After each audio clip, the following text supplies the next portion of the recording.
what Bob asked me to do, and I guess that's what's happening in this series. It's a different kind of talk than I'm used to giving, which is to tell you about 4 decades in bioethics. A lot of you here haven't had 4 decades anyplace. There's a few of you who may have had that many. So let me do that. Feel free to jump in with questions or comments or whatever at any point. I was an undergraduate at Cornell. In fact, Ruth Macklin, who you've also had, she and I were classmates there, although we didn't know each other at the time. I got out of there in '59. And here's a piece of my career that you probably don't know. I then spent 4 years in investment banking at one of the leading Wall Street firms. At the same time, I did all the coursework for an MBA, and then decided I wanted to do something more worthwhile in my life than that. And so I came up here to Columbia, to the philosophy department, and did a PhD, finished that in 1969, and a PhD in ethics and political philosophy. Nobody studied bioethics then. There was no place to study it, and the term bioethics wasn't, in fact, coined until 1971 or 72. So if you if your spell check would have rejected it as not a legitimate term. So in 1969, I went to Brown University as an assistant professor and teaching ethics and political philosophy, which is what I had done in my PhD work here. And Brown at that time had what probably most of you never heard of, a 2-year medical school. A 2-year medical school was one where the students came and did the first 2 years of medical school, which, are any of you medical students? Any of you doctors? Soon to be, okay. Well, in any event, the first 2 years of medical school are typically classroom kind of work, and in the underlying basic sciences. And that's what Brown had at that time. And then the funding changed, and there were no more 2-year medical schools. You either had to fish or cut bait in the sense of move to a 4-year school or go out of business. And the faculty at Brown was terrified that going to a 4-year medical school would bankrupt the whole university. Turned out they were quite wrong in the 70s. The medical school was the most solvent part of the university. But so they went to a 4-year medical school. And so in the early 70s, the first dean of the medical school came over to the philosophy department to try to interest a couple of us in, not exactly sure what, but try to interest us in biomedicine and in working with them. John Ladd was a more senior member of my department working in ethics. He and I hooked up we started doing some undergrad. The first course I taught in bioethics, I taught with a guy named Sidney Cobb, who's a psychiatrist, and his father was Stanley Cobb, if that means anything to you.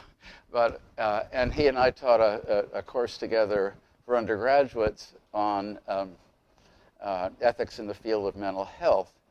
And the first paper I wrote in bioethics, which is what you have to do to get started, was on involuntary commitment of the mentally ill. It was a paper I wrote for a conference, I think down in Texas, as I recall. And so people of my vintage, our careers are serendipity, really. At least if we're in bioethics. Nobody was trained in bioethics of my generation. And nobody got out of graduate school, no matter what they were trained in, thinking that they would go into that field. I certainly didn't. So the way serendipity went for me, I we started some undergraduate courses. It turned out there was a lot of interest among undergraduates. We actually developed the first undergraduate major in the country in bioethics in the late 70s, actually. We had an active group of undergraduates. They put on a couple of conferences themselves. It's always good if you can get the students to put on conferences. So I wrote a couple more pieces. I was teaching a bit. And then as Bob mentioned, but he didn't put the dates around it, in 1981, I think it was, the offer of this job was kind of interesting. The morning after Reagan was elected for the first time, I got a call from someone who is now probably my best friend, but at that point I didn't know him well at all. We'd been together at a conference on paternalism and met there, and that was it. Dan Wickler, who you've also probably heard of. And Wickler called and said, I had already been down at the commission, but he called and said, how would you like to be the next staff philosopher for the Bioethics Commission? Well, I said there probably won't be one. It didn't seem like Reagan was very interested in that. But in any event, it turned out there was. The bioethics at that point was saved by the fact that it was very low profile. So it took Reagan quite a while to get around to appointing his own commissioners. And so for most of the time of the commission, Jimmy Carter's appointees were in a majority. So I went down, my wife, my two kids, and I moved down to Washington for the year. If you have a chance to do things like this, do it. It was extremely interesting. I learned a lot doing it. We put out about 10 reports on different topics. Some of them we'd been assigned to do by the president, and others we just took on ourselves. The first thing that commission did was a report on defining death. When we held hearings on that and so forth, it was quite clear that people were much more interested in issues around stopping life-sustaining treatment than they were in the definition of death. Some people were, and we got a uniform definition of death developed. So we did on our own a report on, I think it's called Deciding to Forego Life-Sustaining Treatment. That was the most, I think, influential report we did because it was nicely timed. This was a period when it was 4 years after Quinlan. It was a time in which people didn't feel confident about what it was okay to do. And even a year or two later after this, I would get asked all the time about whether it was okay to stop life-sustaining treatment, for example. Or once a week, I would have somebody tell me that it wasn't legal to do so. Now, that wasn't true then, but the fact is that there was just no consensus about what it was okay to do. Well, that's a great time to be writing a report, right? Because you can have a lot of influence. When I got back to Rhode Island Hospital, which is where I'd been working some then, first meeting I went into was a case consultation, and the hospital risk manager, that's typically a lawyer whose job it is to keep the hospital out of trouble, he basically walked into the room. He was carrying our report on deciding to forego life-sustaining treatment. He said, well, the President's Commission says it's okay, so it's okay. Now, that's not a very good philosophical argument. In fact, it's not one at all. But nevertheless, it allowed some of the things we did to be very influential because they were coming into a period when most of the court cases you've heard about hadn't yet come to court, and people were uncertain about what was okay to do. So it's an interesting time. As I said, we did reports on informed consent, on research risks, on genetic therapy or genetic modification, on life-sustaining treatment, on definition of death. I've probably forgotten some of them. And another on access to health care. It was called Securing Access to Health Care. And one of the most important things we did was, at that point, nobody knew how many people didn't have health care. And so we had a health economist on the staff, and she set to work to get the data on this. And we came up with 22 to 25 million people without health insurance at that point.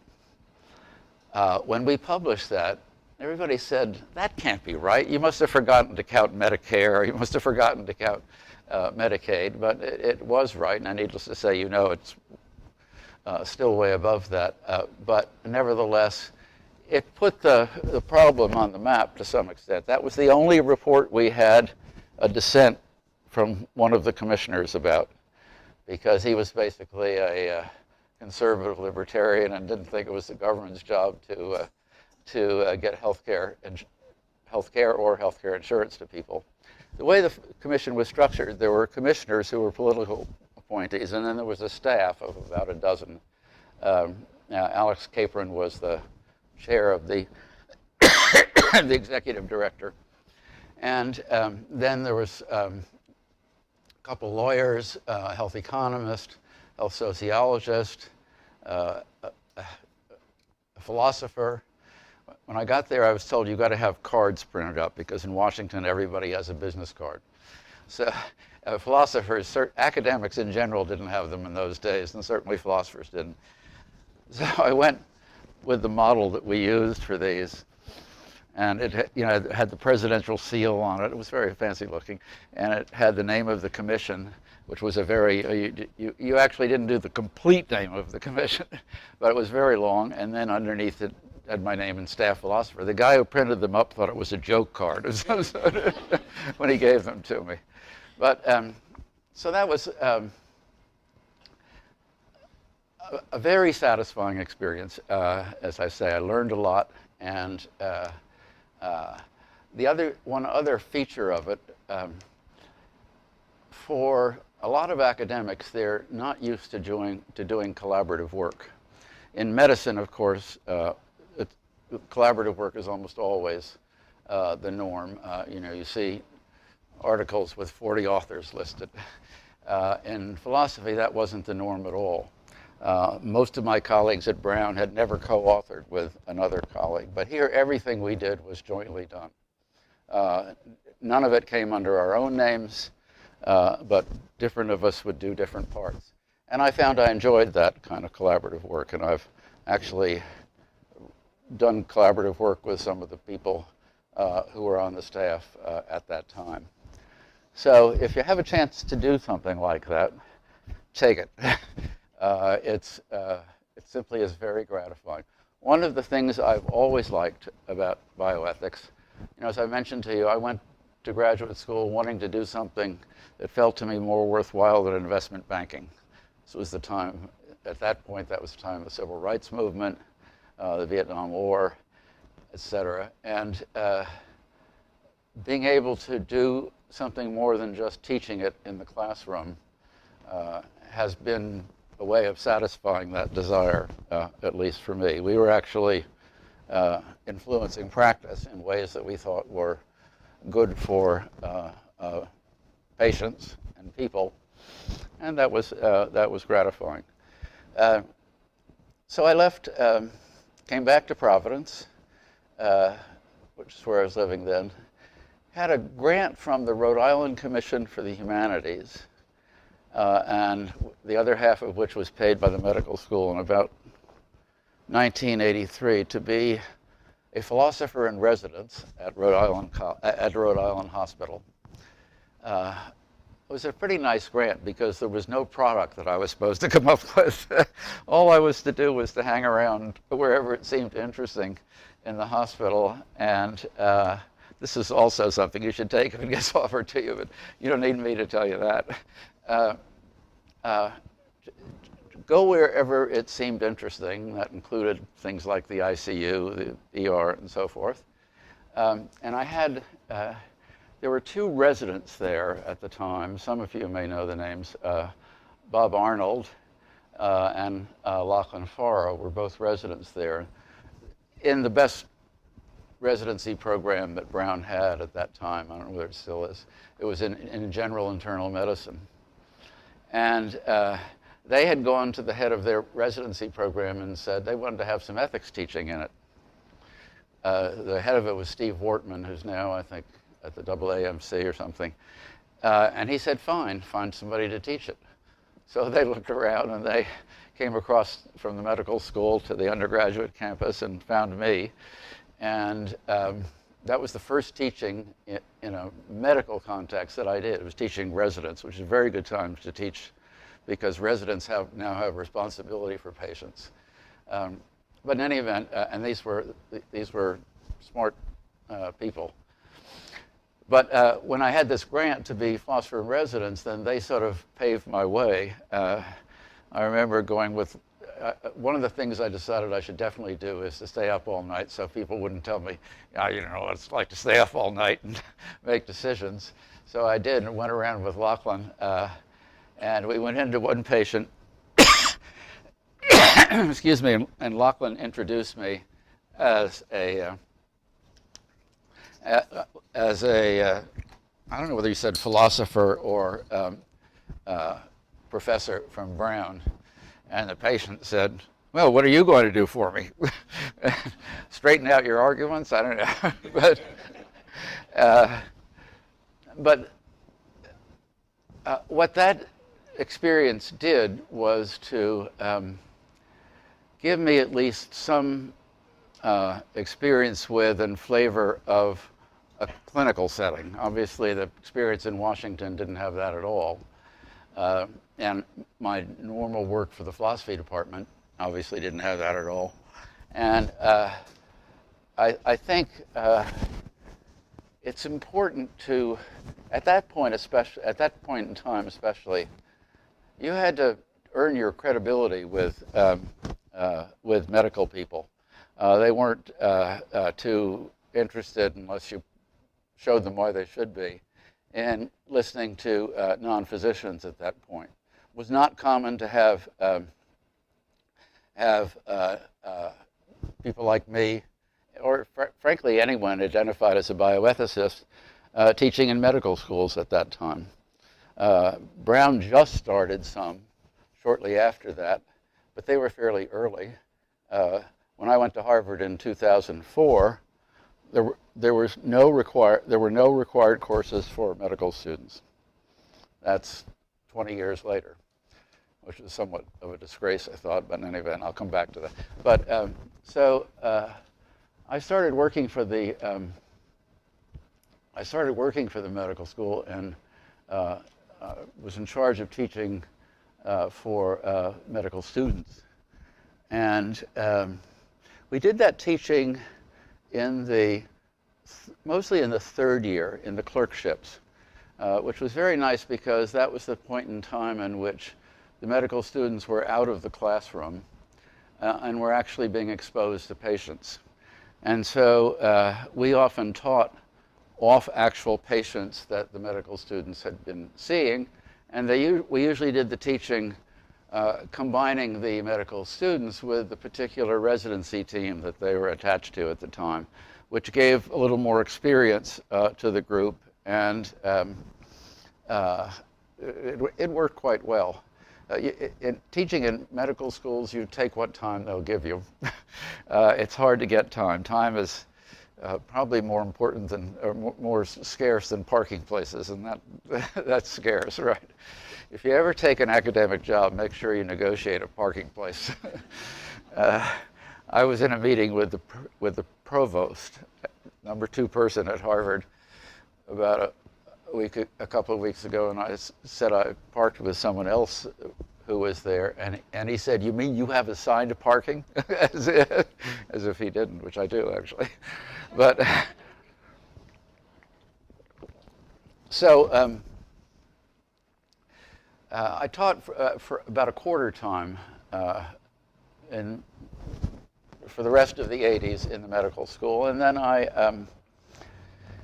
was trying to remember exactly how this happened, but in any event, there was there was a job at Hopkins um, running a new bioethics program, the program that Ruth, what's her last? Yeah, right, runs now. But it hadn't started, and it was going to be in the medical school, and somehow I ended up interviewing for that. I can't actually remember what led to it all, but and got offered the job, and at that time decided I didn't want to be full-time in a medical school, which is what I would have been.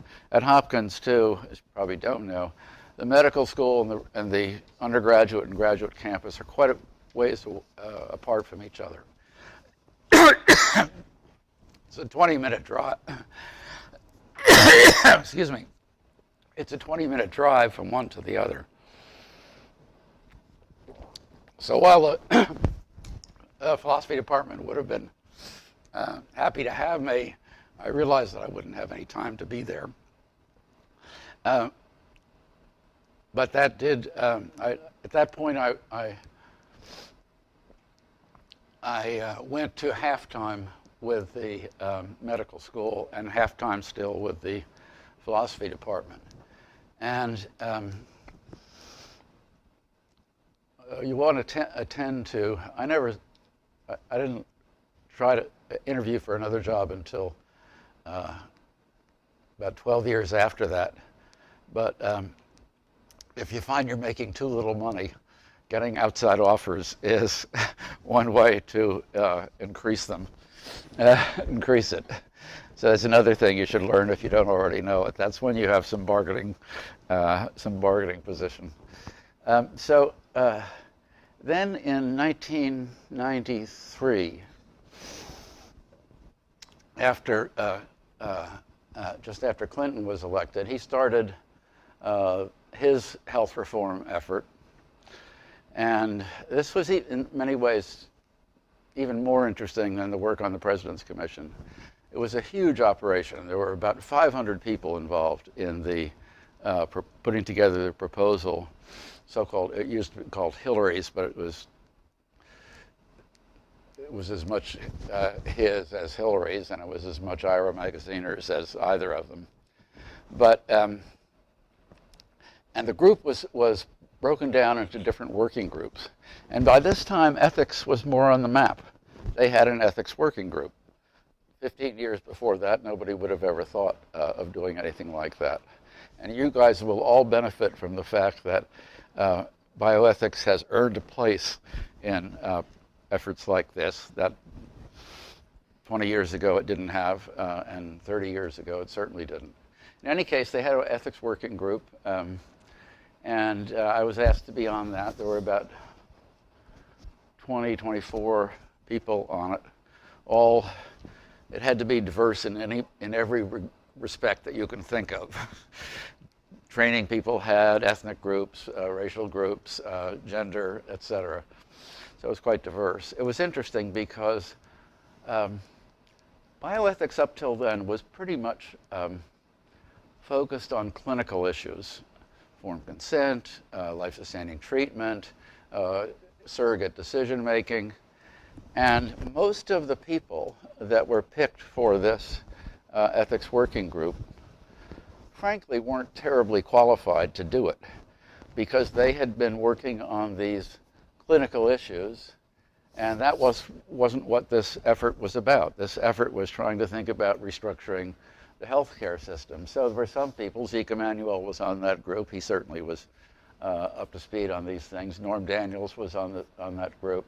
I was on it. But a lot of the people had only worked on clinical issues and not on sort of structure of the healthcare system. And I hardly commend to you knowing enough about the structure of the healthcare system that you can tackle these issues. You should take some economics if you haven't done it, for example. So that was, I was already committed to teaching some at Brown, so I went back and forth every week, spent 3 days in Washington, and then came back to Brown, taught for 2 days, and then went back to Washington. that was quite a fascinating effort, and it was about as educational as anything I've ever done, because there were all these other working groups working on the other parts of doing this. The only task that the ethics working group was assigned was to develop the ethical principles which would underlie the new health plan. And about halfway through our work, at one of our meetings, I noted that we hadn't done that yet, hadn't even started it. So Nancy Dubler, I don't know whether you've had her here, but she was one of the two co-chairs. She said, well, why don't you and Norm Daniels, work on those tonight? So Norm and I call these the Polo Principles, because we went to a restaurant called the Polo Club on Connecticut Avenue that fortunately didn't have a liquor license. So something fairly coherent came out of it. And we put together the principles that Clinton actually used in the thing. Again, a kind of experience that I commend to you if you have the opportunity for it. I learned an enormous amount that I didn't know by that. But I went back to Brown after that. I never really left entirely. And in 2001, I guess it was, I had there was a Department of Clinical Bioethics at NIH that Zeke Emanuel headed. And they had a visiting scholar each year. And Zeke invited me to be the visiting scholar. It's basically like a sabbatical for the whole year. That counts as a no-brainer to me. So I took it. Again, my wife and children moved down to Bethesda. NIH is in Bethesda, Maryland. And my very first morning when I went to the office there was November, whatever it was, 9/11. So I got there and everybody was around the television looking at what was going on. But so I liked the time there because Brown is a wonderful place. If you get offered a job there, take it. I liked my time there. I liked my job there. I had basically everything I would want, but I didn't have a lot of colleagues who were doing serious scholarship in bioethics. That's what I had when I was at NIH in spades. There were about 9 faculty. They had a postdoc program plus a post-baccalaureate program for students just getting out of, finishing college. We've had several from Columbia, actually. And so it was, and we didn't have any teaching responsibilities. You're basically there to do your own research. Zeke asked me if I wanted to be on an ethics committee. I said, no, thanks, and that was fine. I had been on one at Brown for 15 years and chaired it for half that time.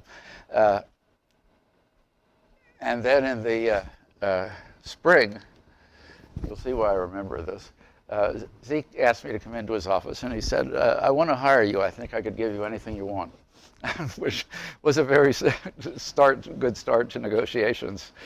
There was one thing that I'll tell you in a minute that he didn't know he couldn't give me, and I didn't know he couldn't either. But so I thought about it, and I decided to stay there, intending to finish out my career there. And so we sold our house in Providence and bought a house in Washington, and expected to stick around. And we liked Washington. It's a good city, lots of great museums, a lot better restaurants than there were the first time I was in Washington. And it was a very collegial, pleasant and productive working environment. so why did I leave? Well, I left because I ran into censorship from NIH.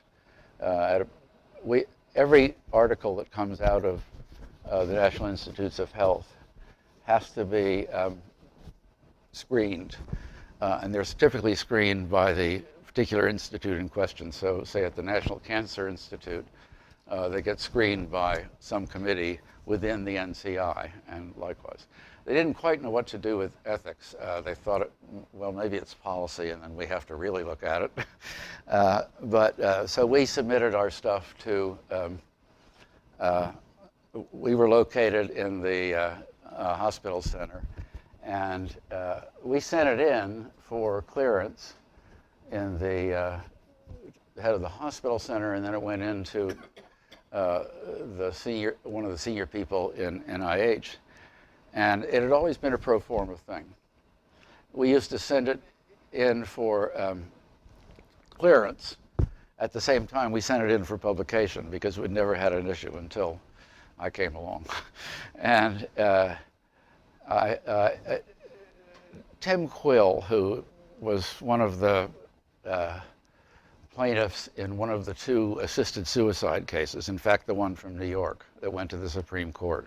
It's called Quill v. Vaco. Vaco was the district attorney then, I think.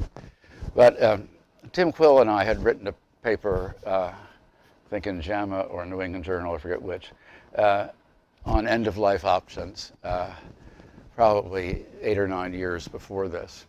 And he just asked me if I would bring it up to date because he wanted to put it in a volume he was editing. And I said, sure. It didn't seem like a big deal to me.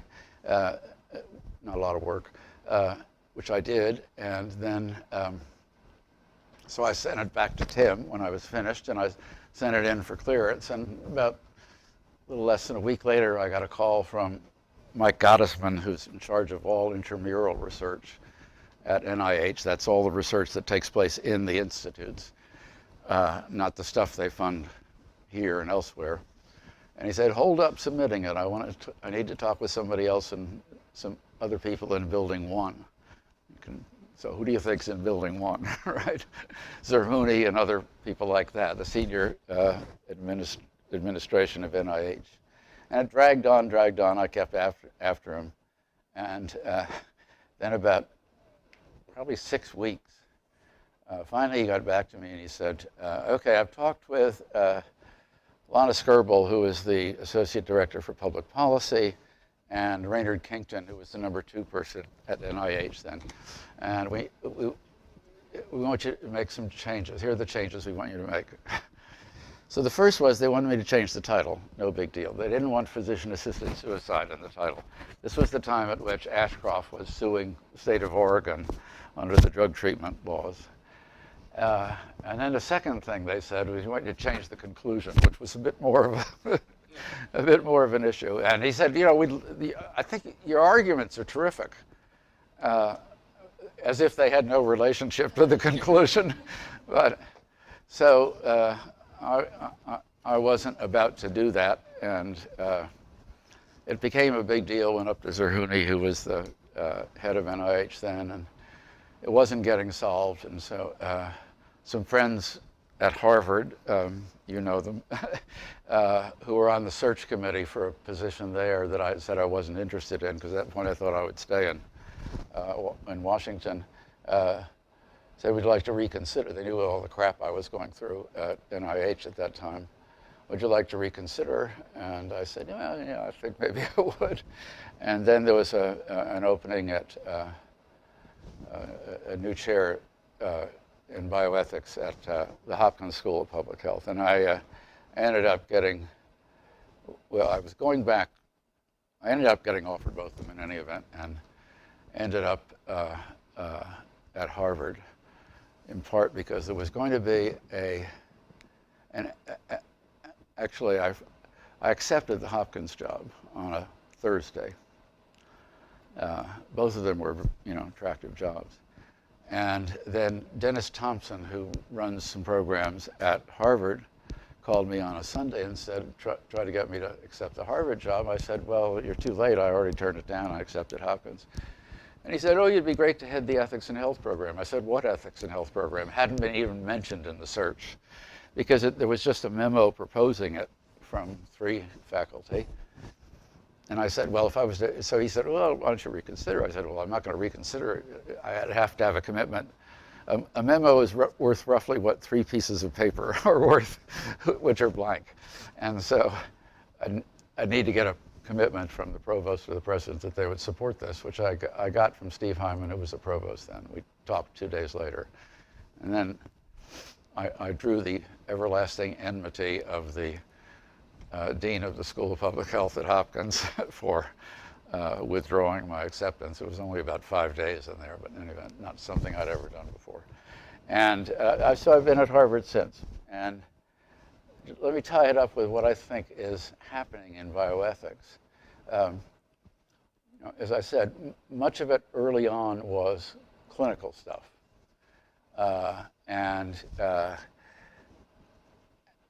To some degree, that's continued as more clinicians have begun to work in the field of bioethics. They are on ethics committees, they're running courses like this that Bob is.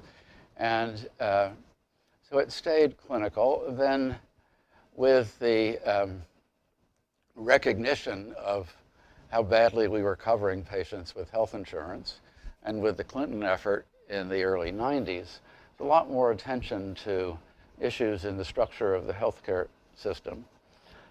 There was beginning to be attention to healthcare costs then, but more of the attention then was to insurance coverage.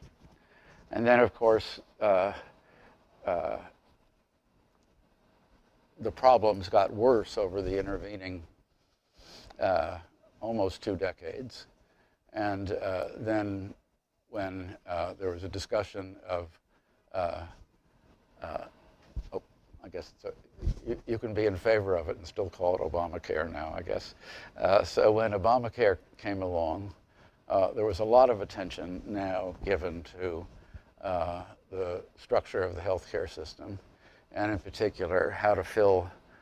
It's an easier problem in a non-political sense, but to know what to do to deal with the problem of the 40-some million that were without health insurance. It's a much harder problem. Oop. I guess this will still work without that. It's a much harder problem to know how to control healthcare costs. Every time the issue comes up, people say that's rationing, that's death panels, et cetera, and they want nothing to do with it. The effectiveness programs, which are part of Obamacare, evaluating different interventions for relative effectiveness. Periodically, someone would say, well, maybe we should do cost effectiveness. Because really, you want to know what differences in cost there are between different interventions, not just differences in effectiveness. Both of them would seem to be what any rational person would want to know when they were trying to figure out what to cover, what not to cover, what to spend money on, what not to spend money on. Every time that came up in Congress, that was death panels, that was rationing, and it never got through. Now, there are a variety of things, and again, this is something I commend to you to learn about if you haven't, but also there are going to be lots of experiments as a result of the ACA Act. Lots of experiments designed to try to control costs.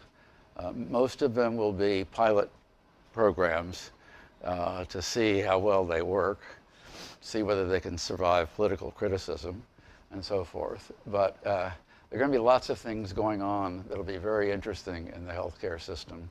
And if you want to work in bioethics, in some ways it's a great time to be doing it, because there are going to be big changes in the structure of the healthcare system. Zeke Emanuel, who I mentioned before, he's Rahm Emanuel's brother, so that was a nice entree into some good jobs in Washington. And Zeke worked in the Office of Management and Budget on the healthcare reform when Obama was putting it through. And he's now running the program at Penn. But there's just going to be, if you're interested in these policy questions, a lot of interesting things happening, but you have to bone up on what the ACA is. I don't know how many pages it is, but the one we put together for the Clintons in 1993 was 1,400 pages. It was criticized for being way too long. And some people say you should have just quickly put out a 25-page thing. And of course, what the criticism then would have been, this is 1/7 of the national economy, and you're doing it, and you're going to change it with 25 pages. So I think you were damned if you did, damned if you didn't in that case.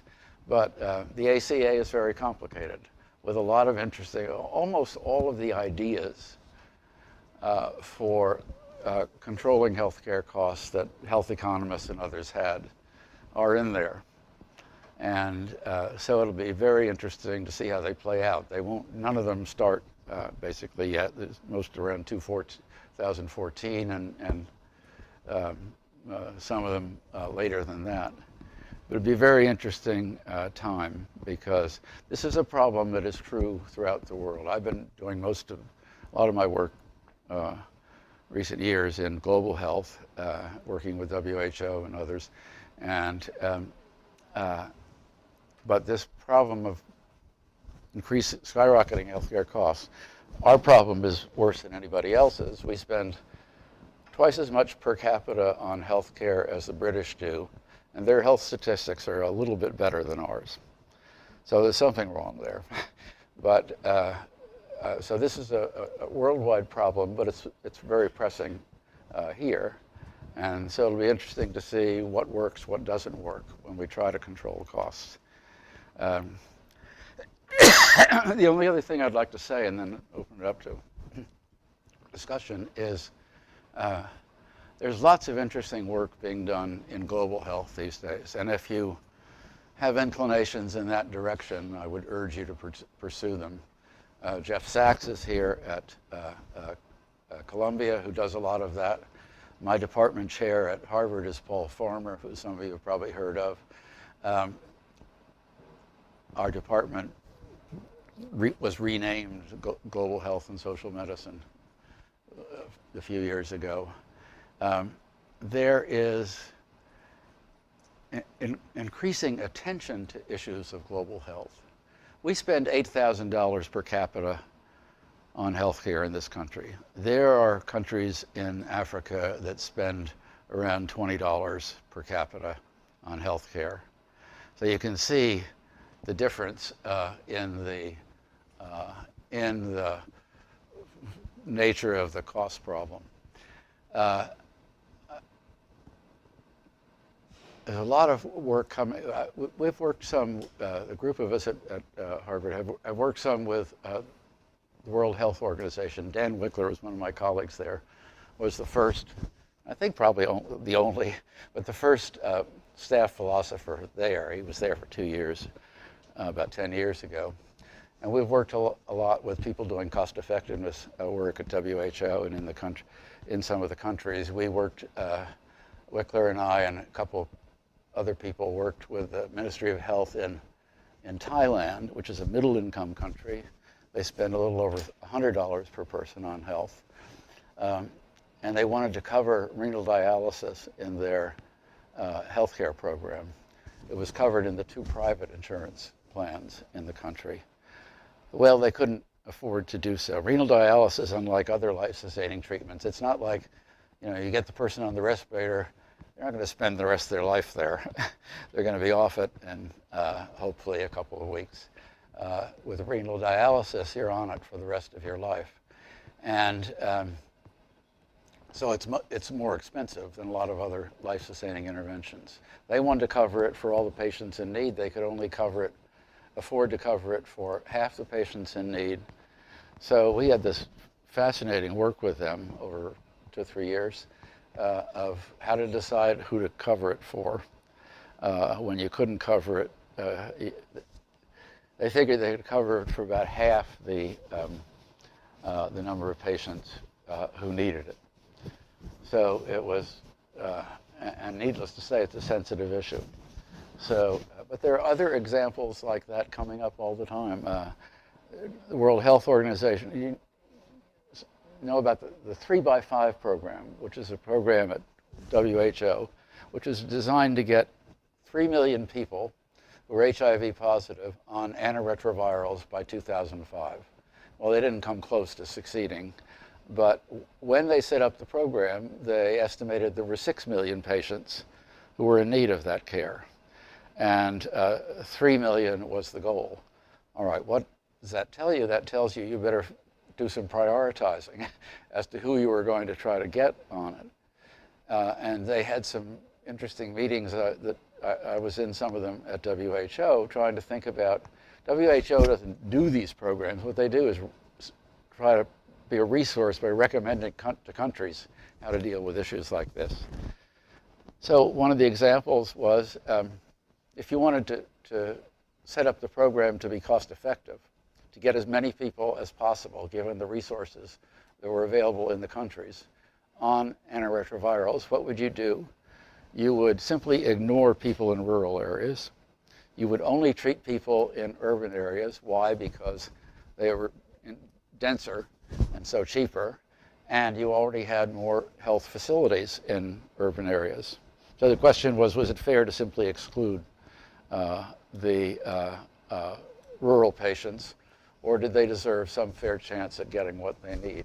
These kinds of issues come up all the time, and I find them interesting. Let me stop there. Well, the floor is open. If I can start, so concretely, so if you were someone coming out with a master's degree in bioethics, interested in the Affordable Care Act or global health, concretely, what steps do you think someone should take? What would you recommend? You may not like this answer. I'd recommend getting a PhD. It depends on what other, I think a master's in bioethics, if that's your only professional degree beyond an undergraduate degree, for most people it's not enough to be a sort of major player in the debates. I used to encounter undergraduates at Brown who wanted to go on in bioethics, and I would encounter often ones who had been philosophy majors or taken philosophy courses, because that's what I was teaching there. And I would tell them to get into the best PhD program they could. Don't pay too much attention to, at that time, there were almost, philosophy programs, graduate programs, get ranked by something that you don't need to know about, the Leiter report. And Brown was the highest ranked. It was ranked about usually 14, 15, but it was the highest ranked program that had anybody who was doing principally applied ethics, namely me. It simply isn't the case that, now this has changed some, but it isn't the case that the best PhD programs in philosophy are much interested in applied ethics. Princeton now is some, Harvard not too much. Most of the best programs aren't. So I would tell them to get into the best graduate program they could, where they could get trained in ethics and political philosophy. Because a lot of what you need now for these things like thinking about the Affordable Care Act and just distribution of healthcare and so forth, you need what gets called political philosophy more than ethics, because what's relevant to the kind of clinical issues is what I usually call personal morality questions, when it's okay to lie, and so forth. So get into the best graduate program you can do, and without worrying too much about how much bioethics you would do in the PhD program. The best thing that we did at Harvard, unfortunately, when Lehman Brothers and everything else collapsed, we lost our funding, but was a postdoc program and training people in what we usually called, well, we called it when I could think of it, Clinical ethics, professional ethics. no, not, see, this is what happened. I was reassured by a neurologist at one point that the part of the brain that remembers names is not the part that is not the whole memory. So forgetting names does not mean you're on the way to Alzheimer's. But, well, in any event,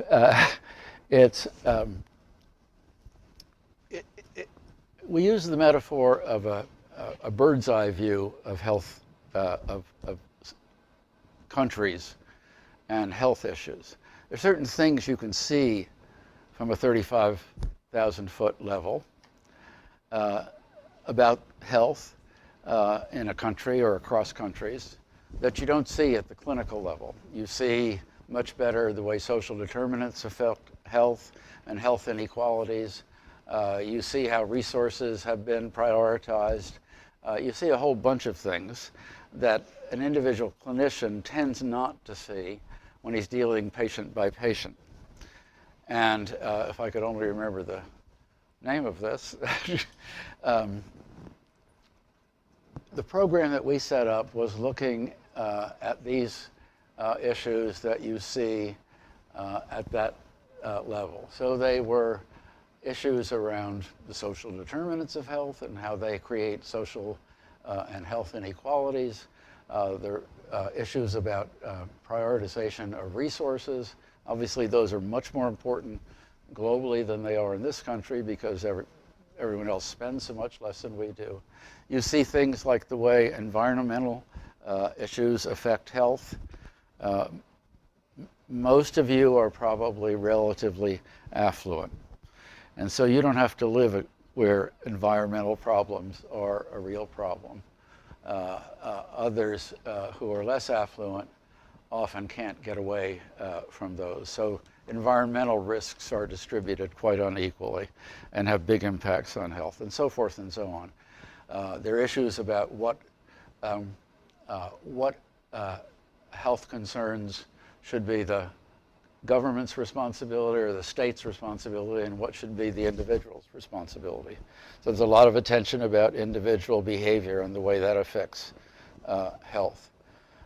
In Great Britain, there was a survey done of the population about two things: whether the National Health Service should fund the removal of, I forget exactly what it was, but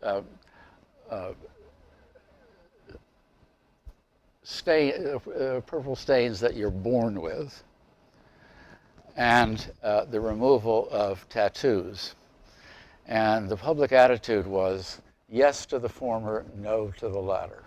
And that was because of views about responsibility for your healthcare needs. People who'd gotten tattoos, live with it. That was the attitude. Now, right now, Americans pay out of pocket for about 40% of their health care, even with insurance. So this is, who should be responsible for what is still a big issue. And of course, globally, even more so. Health inequalities, in fact, in developing countries are usually worse than here because the elites corner the money, often use it to go to this country or other places. So the inequalities in some cases are even worse there. So there's a lot of interest. There's a lot of interest in these issues, certainly among the students at Harvard, and I imagine the students at Columbia too. And there's just a lot of interesting work to be done. Yeah. A really interesting point that I myself have been interested in, and that is, you speak to the roots of bioethics, its sources and stuff, and it's fundamentally clinical, and the concerns of the president's commissions and the early hospital policies and all that has to do with clinical issues. You name half dozen of them. And you're saying now, and when you put together a program in bioethics, whether it's academic or if it's within a hospital, something like that, clinical ethics is sort of like a no-brainer. This is what you're going to have, clinical ethics. And you're saying, in a way, the direction that these roots have flowered into a tree is population ethics. So That's what we call it, actually. So thank you for reminding me. It was called population level bioethics. yeah, and the population ethics is something that we sort of like don't assume. I mean, my feet are planted in public health. Yeah. And the work I've done in ethics and public health, so it's a relationship, that relationship of ethics to public to population groups is hard. But we know that how healthcare is delivered is one-on-one. And when you step back at 3,000 feet like some kind of drone, you know that They don't have any people in them, do they? Right.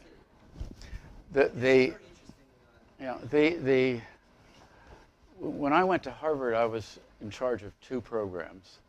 One was the Division of Medical Ethics, which was in the medical school.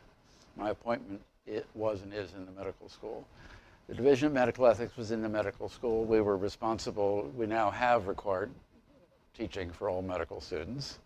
A fair amount of curricular time, a 15-week course, 2 hours a week, so it's a reasonable amount of curricular time. And that's required for all first-year students. Now, and that's mostly clinical because, as you say, that's what bioethics, particularly in medical schools, typically is. What led me to reverse my decision to go to Hopkins and instead go to Harvard was the population level. I'm thoroughly indebted to you for reminding me, but was the program in ethics. We called it the program in ethics and health, so people wouldn't think of it as just medical ethics with the clinical stuff. And we turned out some, we had a postdoc program. We had about 70 applicants every year for 2 slots. We got our first choices every year. And we've sent people out into good positions, doing good work, tenure track jobs, and lots of good universities. But it's a whole group of issues that have huge effects on health, much bigger than medical care. A whole group of issues that are ethically interesting because they're all about health inequalities and what health inequalities you think are justified, what's causing those health inequalities, what can you do to reduce them if you think they should be reduced, what health inequalities are ethically unobjectionable. It's a whole group of issues that bioethicists, medical ethicists have not paid much attention to. And yet, so we've been trying to sell the importance of them until Harvard lost $10 billion in its endowment. We were doing just fine doing that. And we're not doing just fine right now in terms of the support of the program. But there is increasing interest in it, and there's lots of interesting, academically interesting things to do. There's a group out at out in Washington, state of Washington, the Institute for Health Metrics and Evaluation, run by Chris Murray. Chris Murray had been at WHO. I won't give you all the details, but he left. He came back to Harvard. Who's the guy who's head of? Well, one of the billionaires in computer. Pardon? Gates? No, not Gates. That's who he ended up with. Well, you can see I have a problem with names. In any event, promised Ellison, Larry Ellison. The reason, what made me think of it is I have a letter with Ellison Institute stationery on it. Now, it never got off the ground, but Ellison promised Chris $100 million to spend, not endowment. So that's over 10 years. And then when Summers got pushed out as president, Ellis backed out. Chris Murray is a guy who lands on his feet. He got 120 million from Gates and has gotten substantial additional since then. What they have done is to redo what was called the Global Burden of Disease Study. It was a joint study, 1993, between the World Bank and WHO. It attempted to, over the entire world, to measure the impact both in longevity and in quality of life, health-related quality of life, of about 200 diseases in various regions of the world. Nothing like this had ever been done before, and the data was a little thin at that time. But what they've been doing since is to redo that study. It's now been published. If you're interested in it, a recent issue of Lancet, the biggest issue they ever published, is entirely devoted to the results of this study. And it has big impacts because it tells you what Gates loved, and the reason he's funding it is because you've now got data. And you can see now what's needed where, and you can measure the impacts of various programs. There's a story in a piece on Gates in the New Yorker several years ago, where I think it was the then head of the Fogarty Center at NIH, which is the international center there, was with Gates, and Gates asked him for some stuff to read. So he sent Gates about 80 books. Might as well take advantage of the opportunity. And saw Gates 2 or 3 weeks later, and he asked him how he was coming on these, thinking that he'd say, well, I've been really busy. And he said, well, I've only read 13 of them so far. So he asked him which he liked best.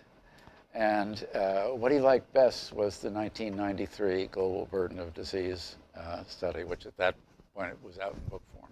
Why? Because it told you what the problem was.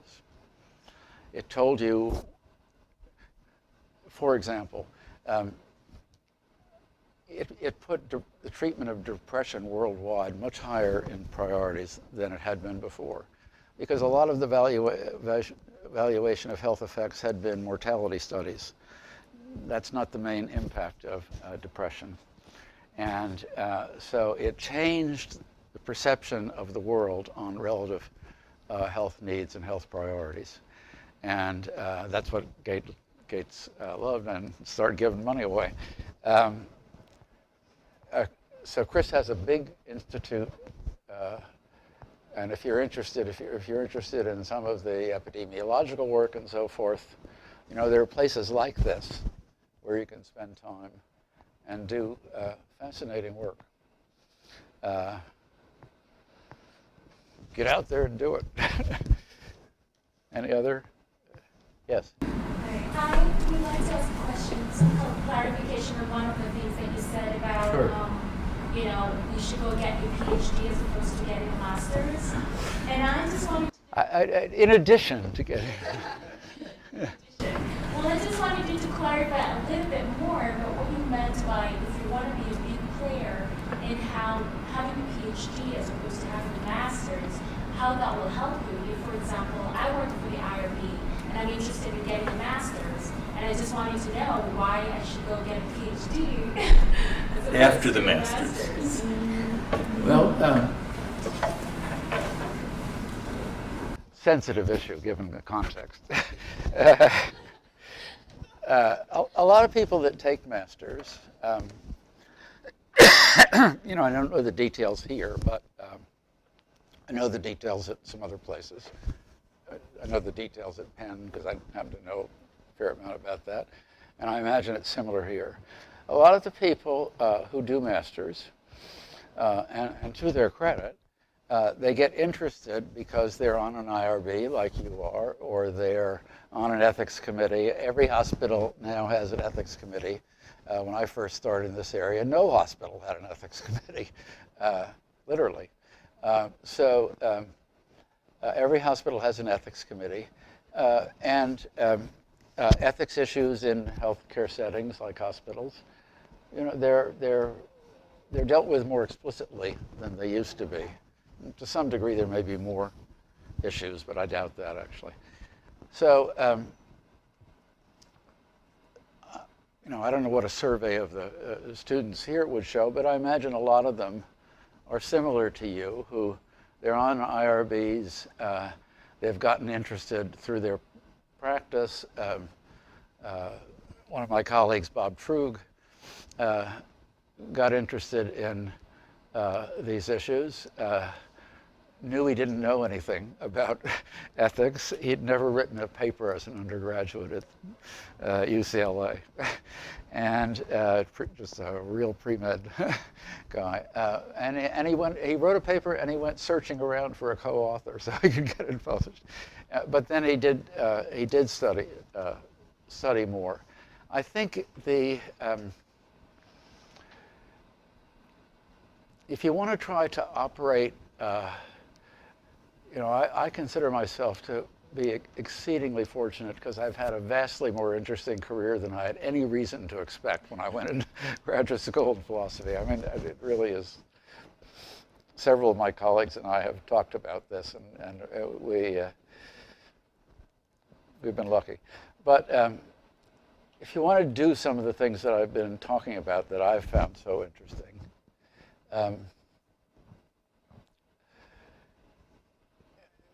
you're more likely to be able to the more sophisticated your training is. And inevitably, it's not going to be as sophisticated in a master's program as it would be in a PhD program. And I'm not saying you should go to get a PhD in philosophy especially. It could just as well be in medical anthropology, or several of my colleagues at Harvard have medical anthropology degrees. Farmer has one, Jim Kim had one, and so forth. But the kind of studying questions at a level of depth that you do in a PhD program, I think enables you to do more sophisticated work. For example, if you're publishing a fair amount and doing a lot of research, than a master's program sort of prepares you for. I'll just say, so I know I agree with you, but I think a lot of our students do a master's and then go on and get a medical degree or law degree, or with a master's in bioethics, then get a PhD, because to get a PhD, you first need to get a master's. You don't go from college to a PhD, you go from college to a master's program, and then some people decide they want to do a master's in public health or a master's in public policy, et cetera. Yeah, a master's is a step toward the PhD. It's not an either or, it's one and then the other if you want to. And it's also the case that if you're going to medical school, then that will sort of play the role of the PhD. You will do slightly different kinds of things, but you'll be lots of people, probably most of the people, who are sort of active bioethicists who publish and so forth, are probably docs. So I wasn't trying to push, it came out wrong. If your master's in bioethics is your only training beyond undergraduate work, then I think you're probably not going to be able to work at as sophisticated a level as if you have a law degree, a medical degree, a public health degree, whatever. It's that kind of training forces you to push deeper, I suppose. Can I just put my 2 cents into that? Because it exposes a funny kind of paradox. And one of the things I like to say is that anybody who graduates high school, successfully graduated high school in the United States today, knows more physics than Galileo. And me. So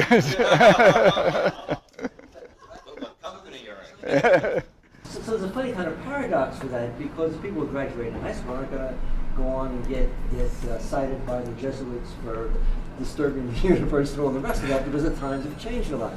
So in another sense, people who study bioethics when they leave this program, they know more about bioethics than you knew when you left the doctoral program at Columbia University. And when I was in the same situation. So you come into the field. So then the problem becomes We didn't learn it on our own. you end up learning that part on your own through practice, and you're at the roots of it, so you develop.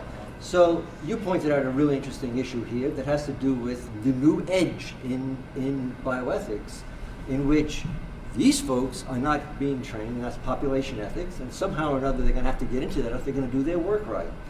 So they're in a parallel situation. It's a little paradoxical, but nevertheless something very valuable to point out is that folks who come out of this program have better preparation right at that moment of leaving the program than you or Art Kaplan or Dan Callahan, because all three of you guys know a lot about Greek philosophy and everything else.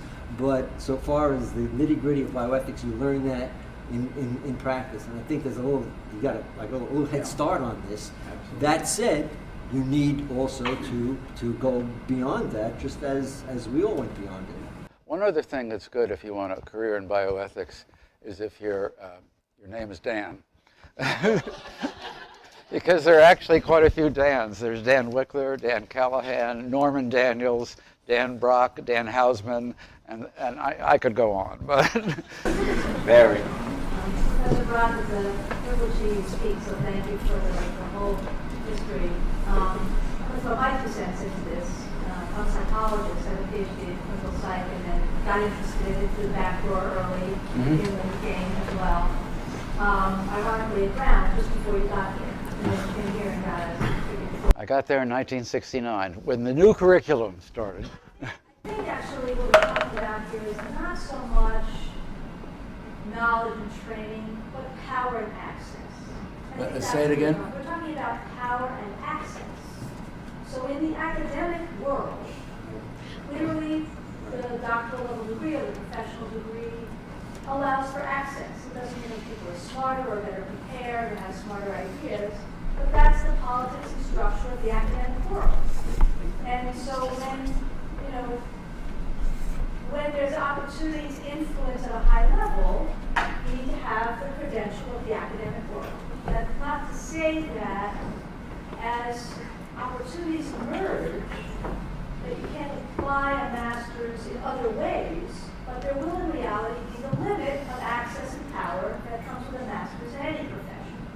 And so it depends upon where you want to put your ticket. I didn't mean to talk. If you want to run an IRB, a master's in bioethics, may be a very powerful credential if you want to be the chairman of the Department of University of Law. I really think that's the way. One of the other interesting things about access is that I think my generation deserves some credit. And this, because when I first started doing some of this, physicians were extremely skeptical about people like me being involved in these issues.